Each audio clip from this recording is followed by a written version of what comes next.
प्रेम से बोलिए शीतला माता की जय। चैत्र महीने के कृष्ण पक्ष की अष्टमी तिथि पर शीतला माता की पूजा और व्रत किया जाता है।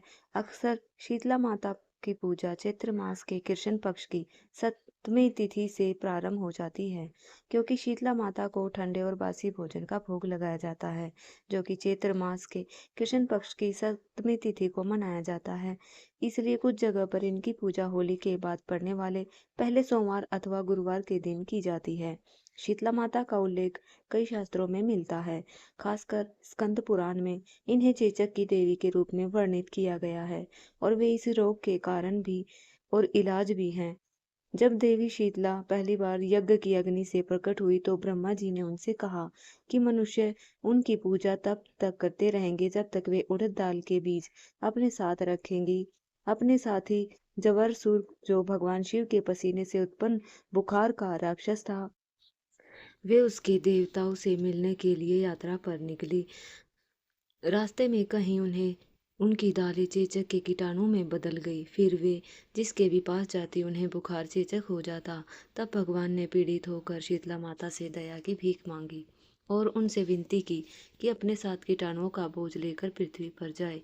शीतला देवी मान गई और जवरासुर के साथ पृथ्वी पर आ गई। उनका पहला पड़ाव राज विराट के दरबार में था। जब भगवान शिव के भक्त थे, राजा विराट शीतला माता की पूजा करने और उन्हें अपने राज्य में स्थान देने के लिए सहमत हो गए, लेकिन उन्हें शीतला माता को शिव जी पर सर्वोच्चता देने से इनकार कर दिया। पर शीतला माता ने राजा विराट को अपनी प्रजा को संक्रमित करने की धमकी दी। राजा विराट नहीं माने और शीतला माँ ने तब राजा विराट पर 35 प्रकार के चेचक के कीटाणु छोड़ दिए। यह बीमारी दूर दूर तक फैल गई, जिससे कई लोगों की मृत्यु हो गई।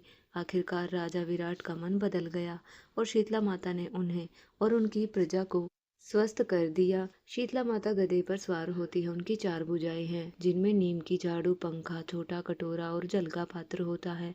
वे इन वस्तुओं का उपयोग घर को रोग मुक्त करने के लिए करती हैं। वे झाड़ू से कीटाणुओं को इकट्ठा करती है, पंखे से उन्हें इकट्ठा करती है और कटोरे में डाल देती है। फिर वे घर को शुद्ध करने के लिए जो पात्र जिसमें गंगा जी का पवित्र जल भरा हुआ है, उससे जल छिड़कती है। शीतला नाम का अर्थ होता है शीतलता प्रदान करने वाली।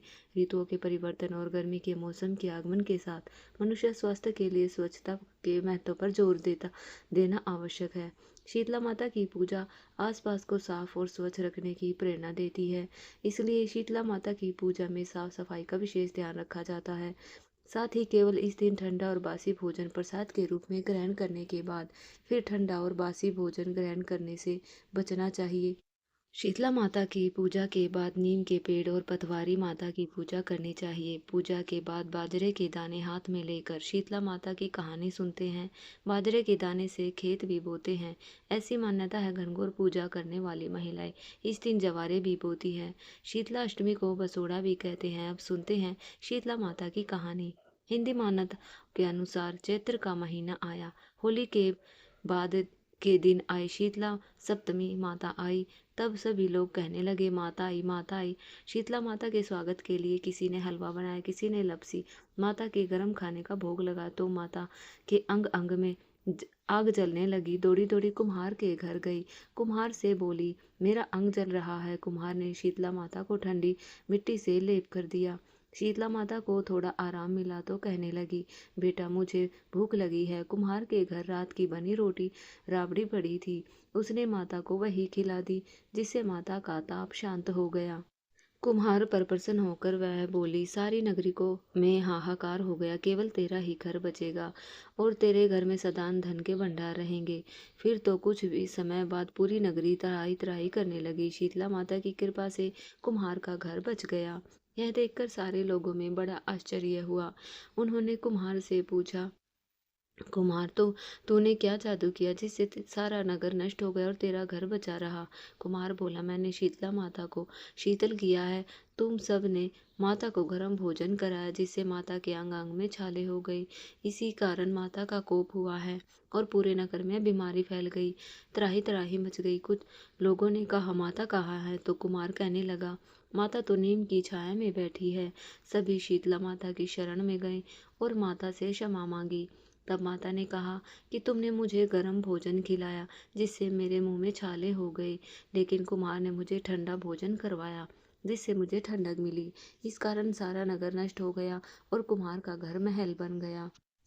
तब लोगों ने विनती की कि माता अब बताइए क्या करें। तो माता बोली, अब होली के 7 दिन बाद शीतला सप्तमी आएगी। उस दिन सभी नगरवासी छठ को बनाए खाने से मेरी पूजा करे और भोग लगाए।